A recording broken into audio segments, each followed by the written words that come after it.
everybody, CindyALewis here, and it is time to pick the winner for the Friday giveaway. I have put last week's URL here in the random comment picker and entered the words Friday giveaway, which were your entry words. I let you enter every day, so we're not going to filter on duplicate entries. And we're going to pick one winner, and let's see how many comments and entries. We have 90. That's amazing. And what is the winner getting today?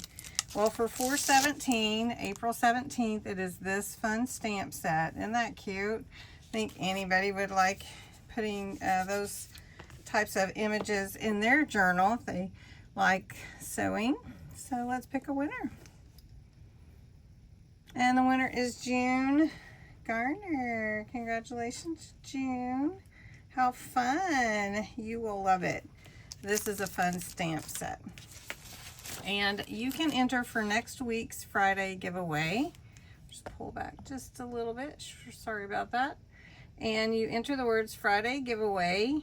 You do have to be 18 or older, and it is US or Canada. And you do have to be a subscriber to my channel. This is one way I celebrate you. And it is Subscriber Appreciation Month, so I'm glad to celebrate you. And for April 24th, this is the fun stamp set. So look at that. I should have bought two of them, right? Anyway, so to enter, make sure you put the words Friday giveaway in the comment section below this video. All the rules are in the description if you want to check them out. If you are new to my channel, you do have to claim your prize because I probably wouldn't have your address to send it to you. And congratulations to June. You won that fun stamp set. So have a great weekend, everybody. Happy Friday, and I will talk to you again soon.